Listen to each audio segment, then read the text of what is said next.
not because, as I said, women are more peaceful, but because feminist ideas and acting strives towards more justice for all. And it is the research you mentioned before, that maybe I mentioned or maybe not. It is research, early research, for example, such as by the Brookings Institute or Professor Valerie Hudson and others, and that shows that equality within a country is the most significant factor towards whether a country is peaceful within its own borders or towards other countries. So had we more feminists, we wouldn't live in this world where we are living in. And reason being, I think, is because it's a lack of history and a lack of understanding what the feminist movement, like the most successful social movement, I believe, has achieved for all of us so far. When we talk about how feminism is like this ugly word and no one wants to call themselves in some parts of the world, like in Germany it's still problematic as well. And then I would usually say, well, I wouldn't want to live in a world where feminists hadn't fought for me. It would be a world where rape wouldn't be based on consent. It would be a world where we wouldn't vote and we weren't allowed to work when where we want, that we wouldn't allowed to leave the house. Like all achievements on political and economic rights have come from feminists. And it's this lack of this understanding that leads to too few people calling themselves feminists, I believe.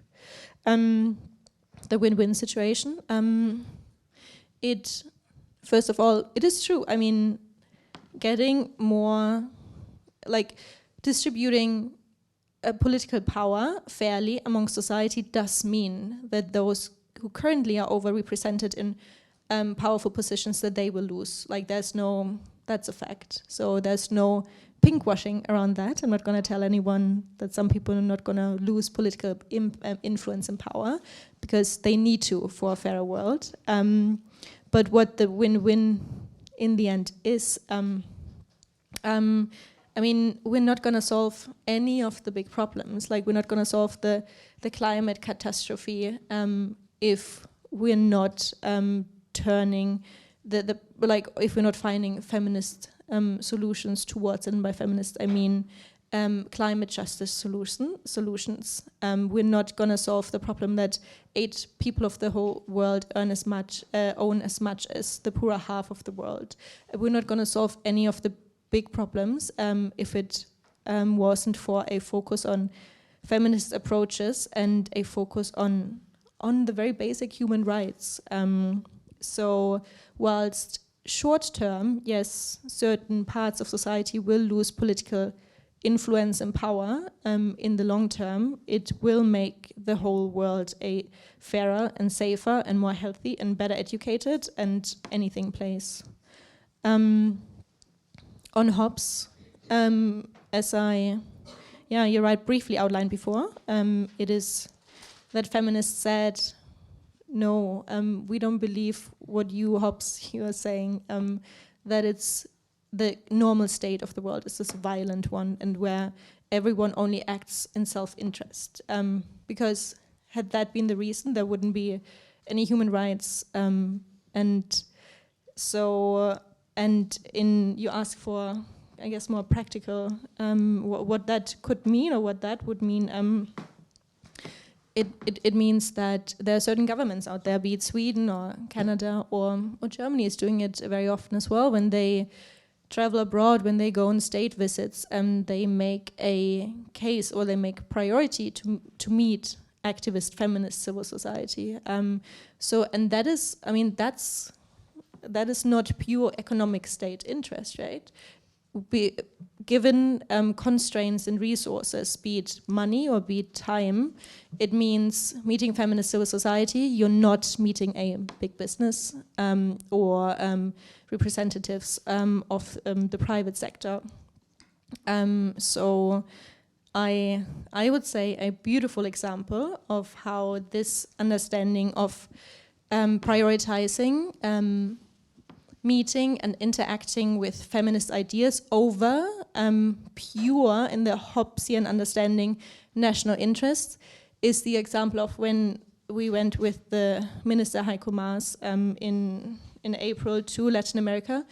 to Brazil to present the women's rights network that we've been building. He decided to first meet feminist civil society and then day later, Bolsonaro. That for me would be put this understanding of feminist IR into practice.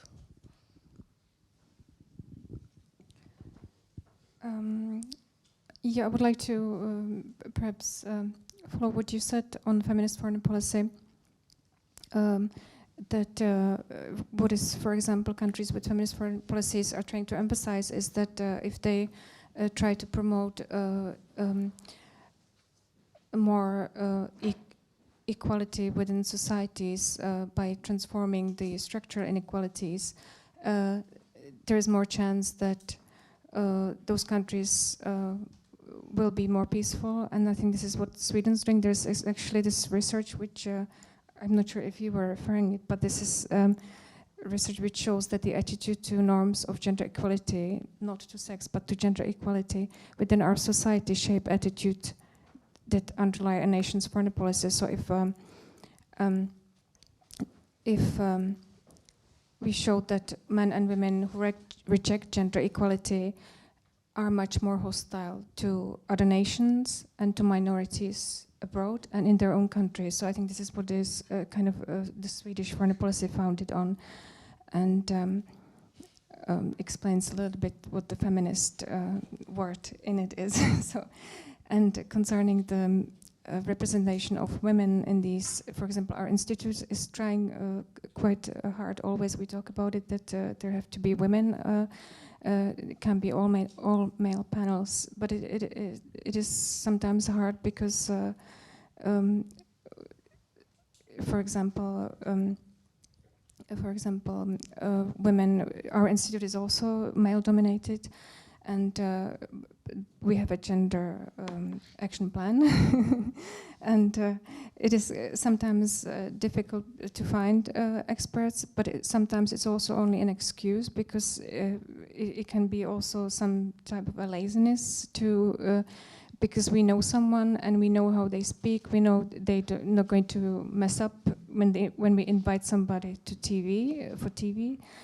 Talk. We know we have contact on him. We know he's reliable. He because it is normally he. So, for example, give an example that when the Slovakian first female president was elected, there was nobody on Czech TV to comment except men, and they didn't have any data on what it means to have a first female president, and also they invited an expert on etiquette. Who, if you know, I think he shouldn't be on TV anymore because he was basically commenting her clothes and what she should have had hidden. So this is something that somebody like that shouldn't be invited to speak on TV anymore. Yeah, if I may, just to your question about whether we have enough women or feminists. I will just promote the article in the Czech Journal of International Relations, which was published 2 issues ago. And there is a short article in Czech now on mezinárodní politika. So there is actually quite a good research into the Czech IR and why where have the women gone is the title. Yeah, this one is in English. Yeah, yes. Okay. Yeah, there was a question over there, and then we had Sweden, and then we had Germany. Okay. First of all, I would like to say thank you very much to Christina and Miller for their contributions this afternoon. I think I'm going to make 2 points, or rather one intervention and one question.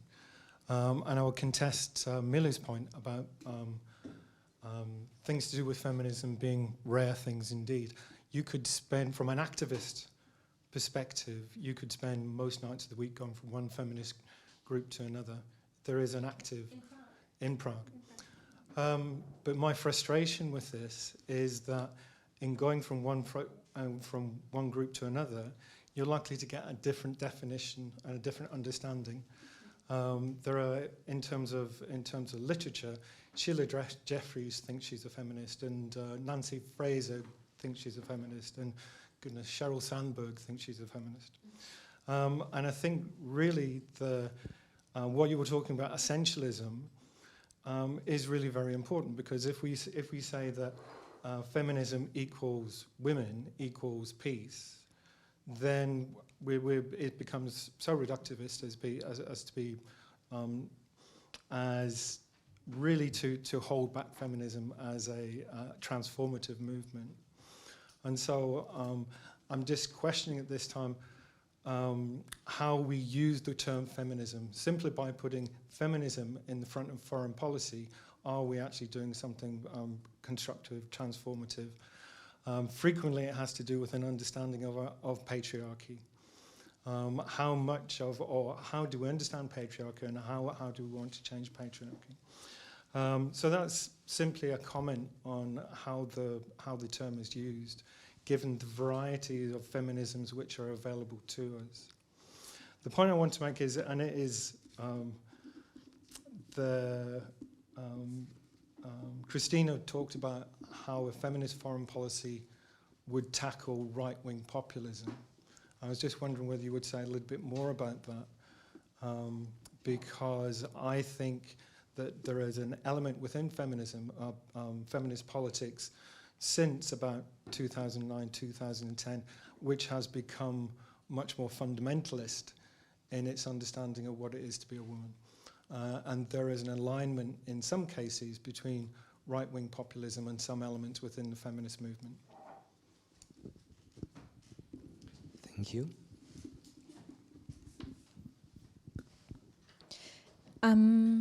Quick comment on your comment about putting feminism in front of foreign policy. That really goes down to the, I guess, core and most thought about problems within feminism in the space of foreign policy, because rightly so, some would argue doing so, like trying to make security policy and this current security architecture more feminist in itself is you're failing feminism by doing so, because you're bringing a transformative concept in a highly toxic and securitized world. So this in itself shouldn't exist. And I personally and my organization, we have more an approach of trying to change structures from within and outside, and we're getting criticized, we're getting supported by, like, it's civil society is dynamic, right? There are different opinions, and that's good. So that is our approach. But sometimes it comes down to problems like, some would argue, when we talk about, you talked about the Ukraine and how structures there got more militarized, right? Some feminists say we need more women, and feminists both, within security structures and militarized structures, to change them from within. And others say, like, oh, hell no, like this is compromising feminism par excellence. We need to dismantle and destroy those structures first. I err more on the change from within and outside at the same time, but I'm very happy to be challenged, and I'm very happy for others to take a more radical approach, because in the end I think change happens when each player and actor within a movement and within an attempt to change society knows how their place is, or their capacity and skills is best used in this transformative process, and different people have different access. And regarding right-wing populism and right-wing terrorism, you're right what you said about this more essential understanding of women and women working with right-wing structures. So yes, we've seen that not only since Marine Le Pen, and for example in Germany there's I forgot the name of the group, but there's this group, Women for AfD, like our right-wing party, and they've tried to portray their marches as women's marches and co-opted the term like feminist language for their own sake and their own purposes. So that does happen, and not very little. And we have self-proclaimed feminists in Germany who are very complicit in supporting right-wing narrative including brown men raping white women and others like these Oriental and colonized narratives. So that happens, but especially what we see now, and be it Halle, what happened in Germany 2 weeks ago, or like what happens around the world with right-wing terrorism, to really understand what's happening there and how it's attacking feminism and political minorities' rights, we need to look no further than 8chan or other spaces where those right-wing terrorists meet.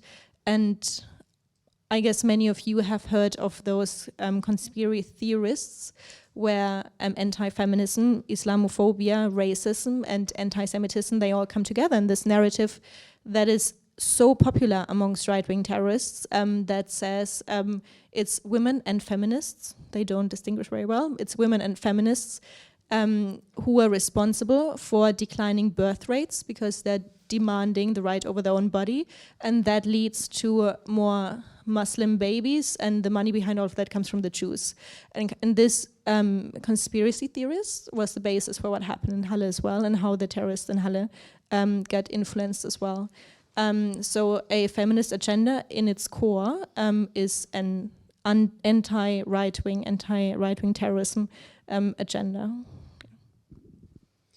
Thank you for this tour through the radical discourses, right-wing discourses, and then there was Sweden. Yeah, please.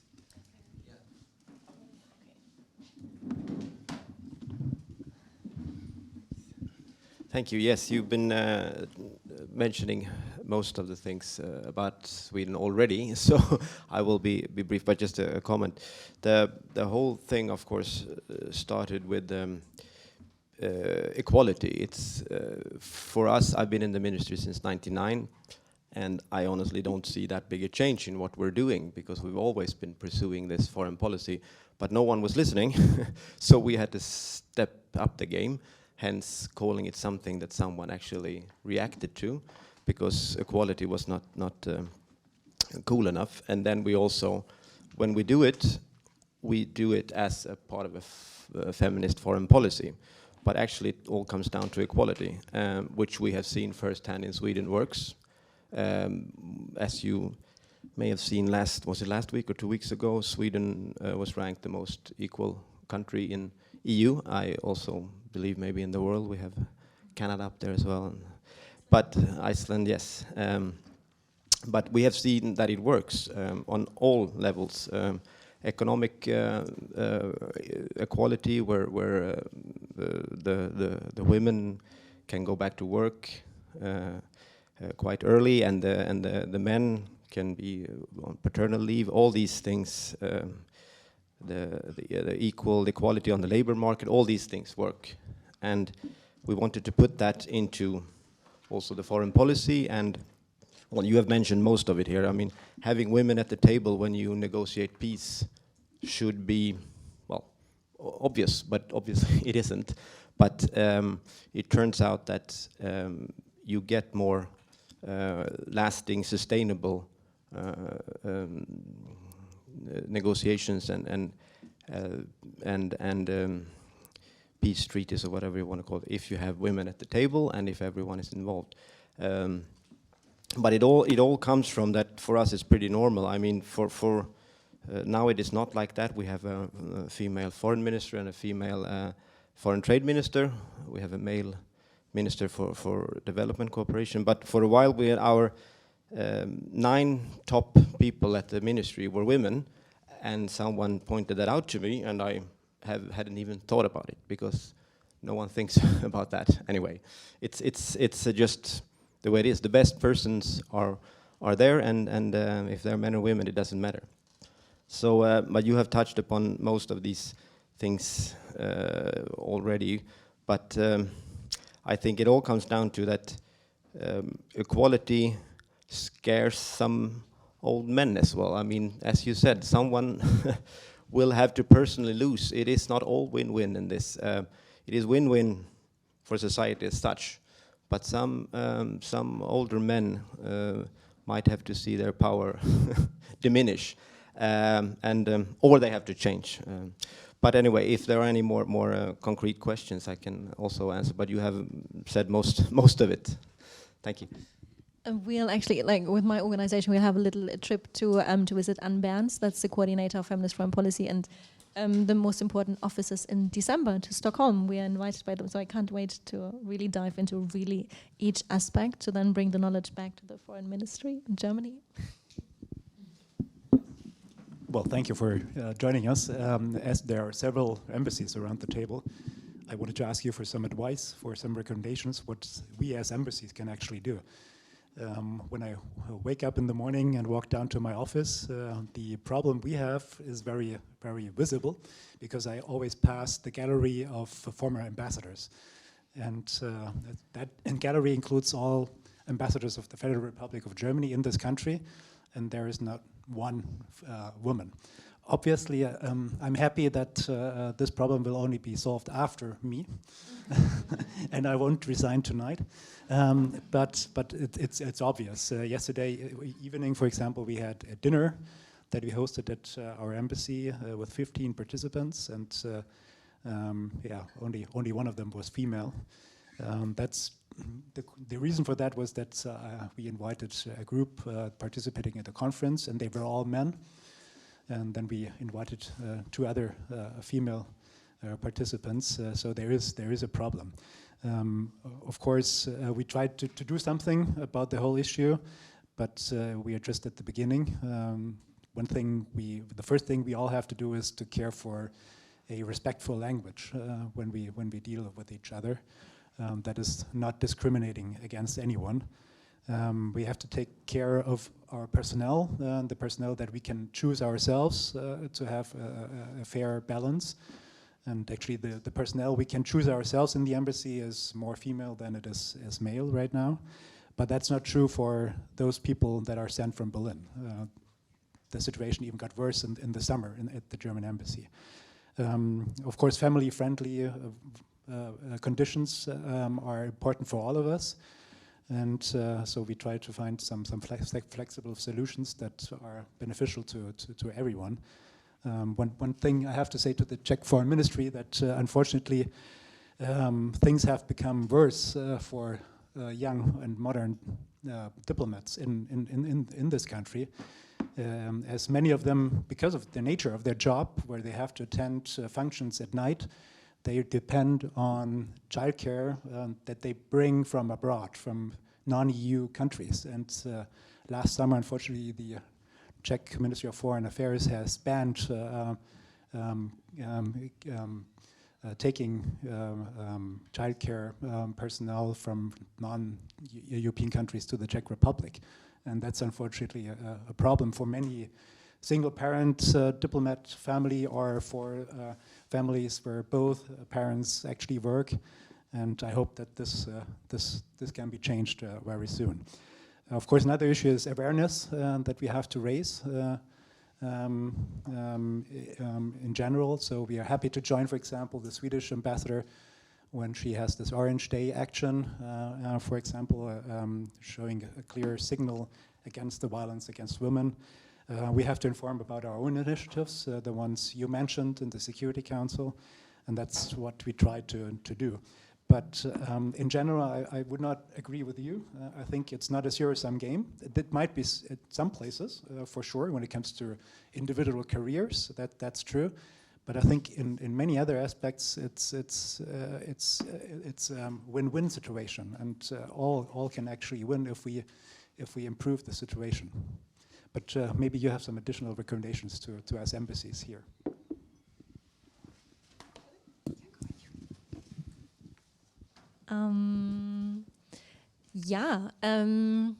So there's definitely a little bit to learn from Sweden as well, and they've written it down in their nice little handbook as well. But yeah, I have a couple of ideas too.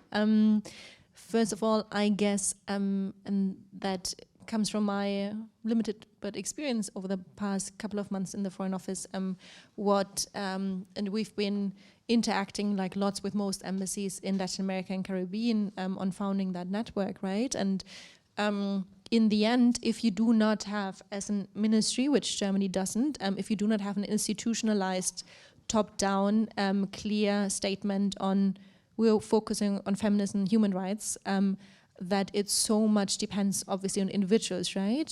We work with one embassy in the Caribbean, and they're not receptive at all to what Latin America department, what we were doing with the Women's Rights Network. Then we're working with a different embassy, and they love it. Like, they put so much resources, time and people and money into supporting the initiative coming from the minister.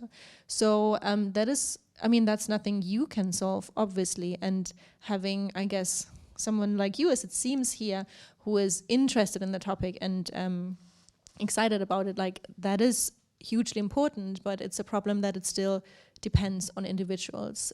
So hence why we're pushing so much for Germany also adopting a clear statement or top-down saying that is what we want from all our embassies, because it's unfortunate it still depends on the individual ambassadors in the countries.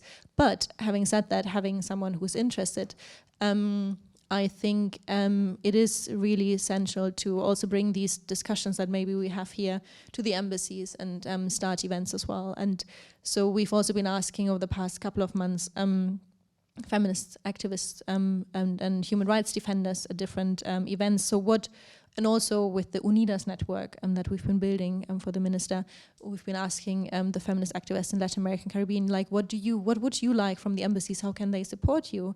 And they say a couple of things. They say, which might not be as applicable here, maybe, they say they need, as feminist activists in civil society, they would really like direct access to the embassies, with shrinking spaces of civil society around the world and with increasing threat towards human rights defenders, women human rights defenders.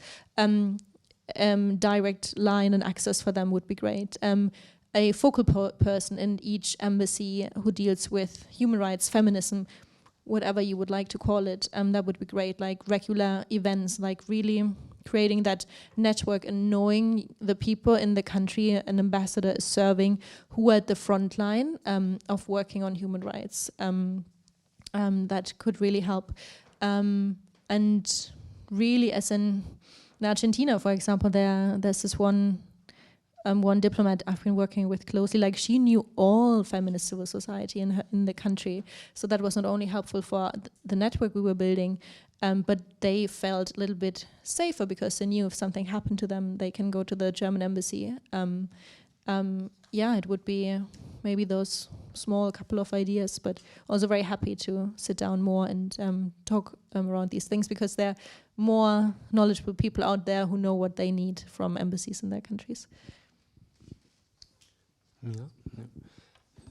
Thank you, Your Excellency, for this question, because I will try to bake it when it's hot, as we say in Czech, like péct, dokud je to horké, because we are, as the Institute, trying to organize a big conference at the Černin Palace in March next year, and we are really looking forward to put there as good content as we can, including panels, seminars, and keynote speakers. So if you or Sweden could help us with that, that would be great.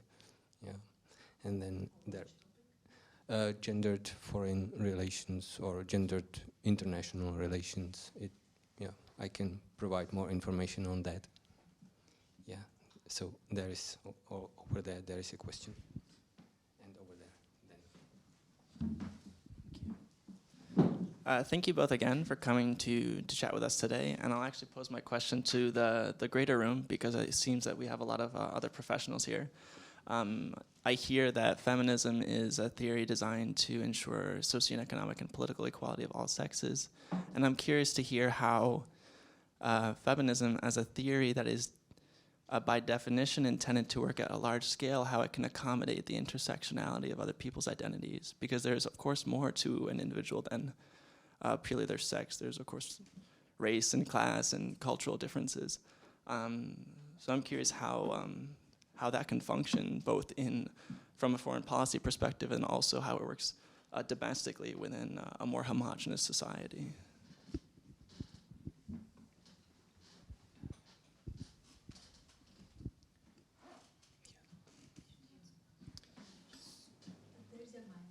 Yeah, does. Okay, there is a mic. Yeah, it was a question to the broader audience. Like, do you want to respond, or let's listen to the next one? Is it working? Yeah. I would like to ask a question, not necessarily respond. Is that okay? Yes. Or actually, I might as well just respond while we're at it. Yeah. I personally don't really think. I personally think like I'm more of a person that's attracted towards, or like ideologically attracted towards realpolitik, or realism, and I just don't think that something as big as a feminist international, like feminist foreign policy, would work in such in such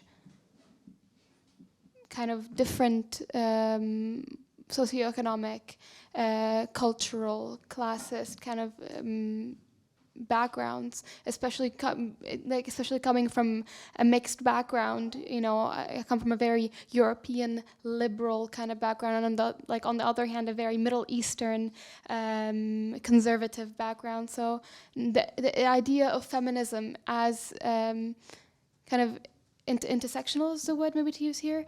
To me, it wouldn't. I don't think there's a possibility of it to work. But then again, I do have a very pessimistic view of the world, so I don't know. Probably ask someone else about it. But yeah, can I? Yeah, of course. Sorry. We were talking about cynics before, and it's fair enough. The world is messy and it's difficult. So I guess I understand why some people are cynical and prefer to try to do nothing about changing it. But I guess, and I'd like to quote, I think it was Mandela who said, everything seems impossible until it's getting done. And especially when you say that you don't believe feminism would work, whether be it in foreign policy or anything, then I guess history has already proven you wrong, because it has worked in many, many instances, and some of the results that I mentioned before, they're only some of them. But what you might have been referring to as well, that we might not see a perfectly functioning intersectional feminist foreign policy, and it is difficult to achieve that, like bloody difficult, and it's so many things to think about, like trying to break it down to what it would mean on very tiny specific issues. Then, for example, you land in El Salvador, and what Germany is doing in the bilateral policies with El Salvador, trying to ban the complete ban on abortion, and now getting the intersectional perspective in there. It's not only women who are affected, it's mainly indigenous and poor women. And here you have already intersectional perspective, but that's not already regarding all intersections that people can have, right? So it is so difficult. And rightly so. Sweden, for example, would also get criticized for not recognizing what they've done to their indigenous people in the past. That is intersectionality.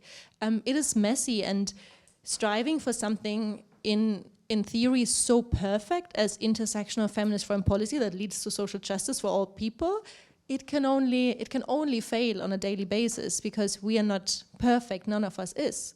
But feminism, it's a process. It is not like, okay, let's tomorrow try intersectional feminist foreign policy and then it will work. It's a process, and it is something newish compared to realpolitik and realism. So it needs everyday people and practitioners and thinkers to really think about, what would that mean? Like, am I missing the class aspect here maybe when I'm talking about that? And realizing that, for me personally, like with the things that I'm saying, I might miss like the intersectional perspective on so many issues. And I can only hope that people call it out so I can get better. But it's a process, and if we're not trying, like, we failed already, I guess. May I just very shortly? Please. I don't need the mic maybe. Okay. Okay. No, I just wanted to say, coming from a country where we've been discussing feminism and equality for so long, I would call myself a very liberal feminist. There are different types of feminism, and being liberal, I think it's important not to lose the word feminism to the extreme left wing, because that's not what it is. And some very left wing in Sweden would maybe not call me a feminist, although I am, and some people from Central Europe may call me a radical feminist. I don't know. So it's important to, I mean, feminism is, to a society where it's been around for quite a while and equality is the most important issue. It's not about if you could even be a conservative feminist because it's all about equalities. It's important not to lose the concept of feminism to left or right. You can very well be liberal. Thank you. And then there is the question over there. Is it fine if I bring something more into this? Because I think I articulated myself quite badly in the response, and it's not that I don't believe in feminism. See, it would be completely foolish for one to say I do not believe in feminism. Of course, I recognize the fact that, you know, feminism has brought a lot to the table. Say 100 years ago, you know, comparing where we were 100 years ago to where we are now, it's massive. And even comparing it to 100 years before, 200 years ago, it's even more like even more of a bigger difference. In my view, though, like for example, comparing and Ms. Luns, I think you brought this up that, you know, feminist foreign theory in comparison to kind of like realpolitik is very modern. It's a very new thing, right? In comparison to, you know, like realism and, you know, these kind of things. And that's why I personally don't really think, I think it might work in, you know, in a future, but right now in the world we're living in, say, and in the relative soon future, I don't think it would successfully work as we want it to, simply because we live in a very patriarchal society, maybe not so much in the West, but very much so in the Middle East. And see, that's a very important thing and this is a point that I do not know his name, but he brought up. But the world does not revolve around, and you mentioned this, does not revolve around the West merely, but also South America and the Middle East, and that's why it's very difficult to say foreign policy, feminist foreign policy, and apply it to countries like Saudi Arabia, Syria, maybe even I would go as much as saying maybe Poland. You know, especially with the entire rise of, you know, the abortion laws and things like that. But yeah. Thank you. Thank you. Briefly, sorry.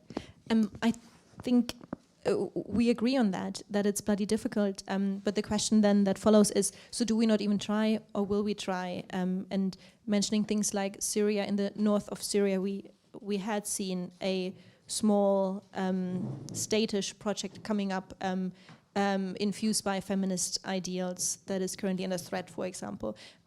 So I think we have the same analysis of the situation. The question is only, do we try or do we not, because it's so difficult? Yeah, over there. I'll use this. Yeah. I want to pick up our colleague's point about intersectionality. As a trans woman, I face transphobia every day, which is invisible to the people who are not trans. Angela Davis wrote her book, Women, Race and Class, in 1980, and the audience was aimed at white women feminists, because the presumption was that she felt that that black women had been disowned, as it were, or marginalized within feminism. And so intersectionality implies that somebody has to lose out. Somebody has to give something has to give up. And our colleague, I believe was German, I'm not sure what his status is, but our colleague there was talking about the social reproduction in which the diplomats are bringing, I presume, people from outside the EU for their childcare. And so intersectionality would mean that our colleagues would have to lose out. They would have to realize that there is a class structure here, and that class structure is not simply gendered, but it's also racialized as well. So intersectionality would mean a feminist foreign policy which was intersectional would have to realize that some women would have to lose out. And so I think it's an interesting proposition. But to be frank, over many years, it's always the intersectionality is always given as the answer, but I've never actually seen it as the solution.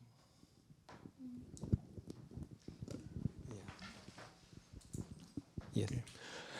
I have a comment on the, let's say, practical political aspects and also on the public debate regarding these issues. I think the main mistake is the essentialism that was already mentioned, but it doesn't have to be necessarily only gender or feminist essentialism. It's the all essentialisms that happen. I think you also made such mistake when you tried to define feminism at the beginning because you talked about sex. But you have gender, you have race, you have class, and then I go to the practical example of the Swedish foreign policy, and we could hear what happened when they declared feminist foreign policy. In the very first sentence of the declaration, women and children were mentioned. So what the mistake that happens always when you take an idea, let's say a general idea or an academic idea, and you take it and try to implement in practical politics by focusing on something and prioritizing something. But I think this is a mistake, because when you tell the men or whoever else or the white people or anyone else that now we are going to focus on women and children and especially these or those, then they feel threatened, or they actually feel they are losing the power and there's a backlash. So I think if you talk about the security of the individuals, human security, human rights, and you claim that individuals are now important, then those countries and cultures that would prefer the sovereignty of the states or the collective rights, they again feel threatened. So I think making these priorities, although it's to a certain extent necessary, is a mistake, because you face the backlash when you always choose this is going to be individuals, this is going to be women, etc., etc. And yeah, so, and I think there was this important comment on the win-win situation. If we want to make things better, and if the people or the countries who want to run a feminist foreign policy want to succeed, they have to also explain actually to those who are then left out, like the men or like the wealthy or the powerful, what will be positive for them in the end. That was the question, what's the win-win, right? Because if you look at the declaration, a feminist foreign policy declaration, it in detail will explain what is going to be done for women, children, for the weak, for the poor, etc. But you also have to convince the others. So you also have to come with innovative ideas how, even in the long run, this will somehow benefit those who are left out in that respect. So, and this is very hard, of course, but you have to convince them. So yeah, that's my point of view. I was also surprised when I saw this feminist foreign policy in the Swedish case at the beginning. I was really surprised that it suddenly mentions women and children in the very first sentence, because there are also men, or it doesn't matter, animals, other people who feel threatened or who are afraid, and suddenly they read the first sentence and they feel, okay, now we are left out. So I would rather speak about maybe the values, ideas, values, or ways of doing things than prioritizing individuals, things, or yeah, maybe kind of messy comment, but. Thank you for the comment, and I will spin it into a question. is it even possible to persuade them, those powerful and wealthy, to just give up part of their power and wealth? Or do we need to grab it, take it, fight for it?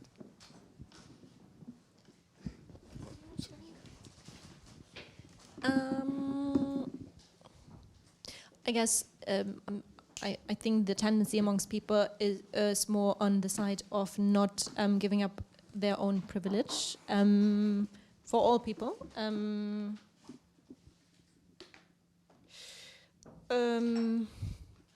We definitely have.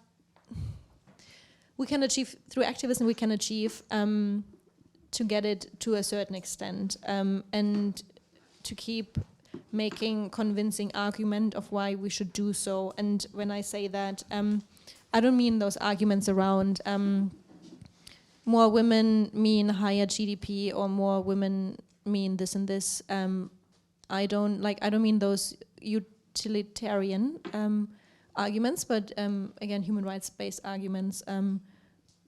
There's a human rights charter, and those rights should be equal to everyone. And basing an activist approach on this assumption should get us somewhere, because it is not as easy as that. Organizations like my own one, but many others, feminist civil society organizations, are looking into finding the best advocacy strategies to get there. And it looks very different for different contexts and for different areas.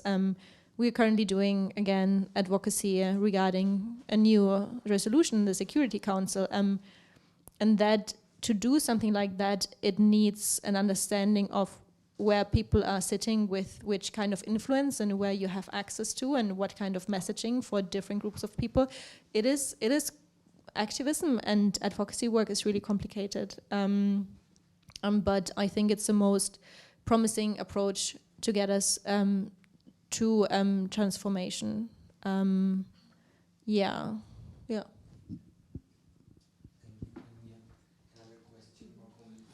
Yeah, I have actually two questions. One regarding the impact of feminism at the national level and the other one at the international level. So at the national level, yeah, is it true that feminism has had a big impact? And a lot of other countries still need a lot of work. Also Morocco, because I'm from Morocco and I've seen a lot of different things than in Czech Republic. And for me, Czech Republic is better. And then if I go to another country is better. But I do recognize that there are a couple of countries who already achieved a very good level of equality. And it is actually going to the other side, to the other extreme, a positive discrimination. I mean, positive, not a good one, but a discrimination against male, judicial one, for example. And to illustrate, if a woman hit a man, does the man go to the police? I don't think so, but if a man just slap a woman, it would be an issue. And I have a lot of other examples of some friends in UK having this judicial discrimination. Maybe can we adopt regulation to stop this repercussion of the radical feminism? Because after all, it's about equality, it's not about any discrimination. And the other example is regarding the international relation. And I just want to know how is, first of all, a lot of people assume that feminism is a theory, but I'm still confused. I still want to know your approach. Is it a substantial theory or just a theoretical approach? I mean by substantial theory, does it have a particular actor? Does it study particular relations? Does it focus on a particular level, or it is flexible on this sense? Is it just a sub-theory that takes approaches and ideas from a lot of other theories, which is going in a good flow with the human rights and so on, or on liberalism, or it is added in a new thing to the field? That's all, thank you.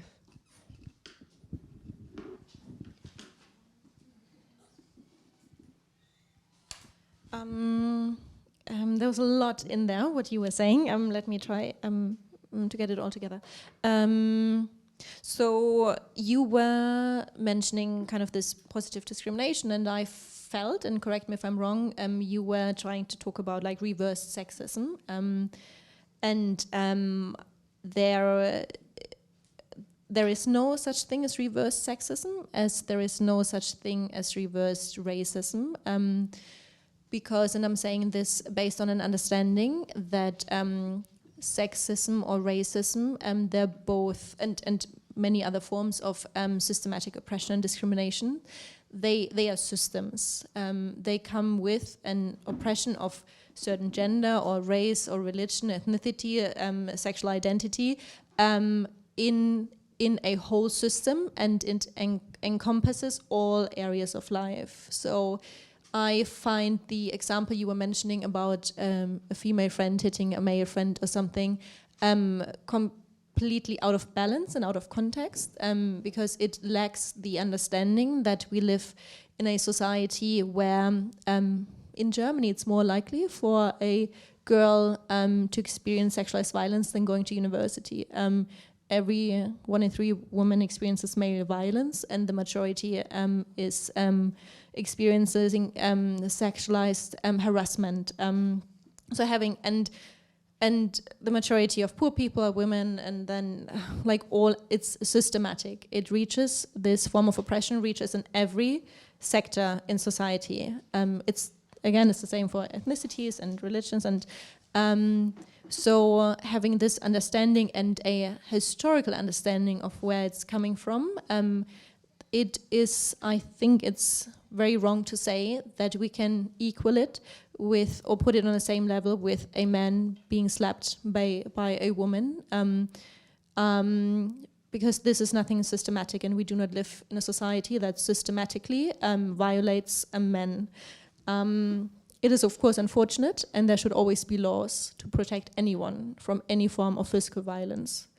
I just think it's not fair to say that we can compare it. But for example, I mentioned before I was involved in activism to change the German law on sexualized violence, to make it consent-based. And then people, and it was really heated debate in like top newspaper and magazines in Germany. We were really bringing it to the forefront and top level. And those arguing against changing that law, I guess when now most people look back, they were like, what the hell, Germany, 2016, your rape law was not consent-based?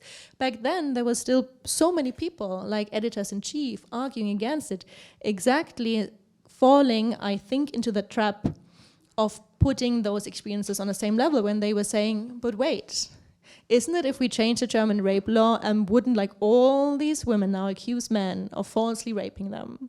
And putting something, a very unequal situation, on equal footing, when, again, this lacks a systematic understanding, because in Germany until today, less than 1% of rapists get convicted. So it's, if we lose perspective of everything that's happening on a systematic level, that leads to such comparisons.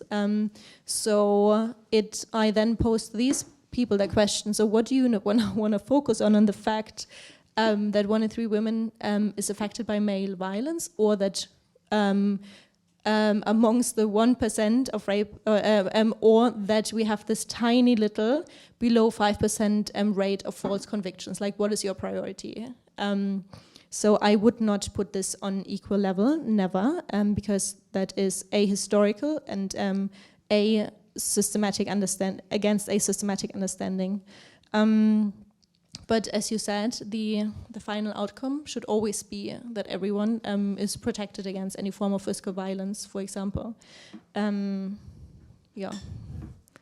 For the theoretical part, is it more substantial theory which is focused on one actor, one level, one type of relations, or it is more just an approach of theories, or just a sub-theory which is taking approaches from different other theories and collecting them because they are more liberal, more favoring in human rights and so on?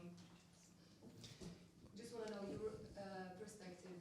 Is it hard theory or just substantial?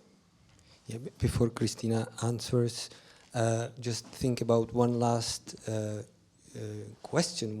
Just one last question, because we are out of time and we have to finish up. So yeah, think about it, make an agreement. Yeah, and so then we will leave the reply. What do you think? Will you reply first? I spoke so much, I'm happy for you to respond. Yeah, okay, so there is the answer.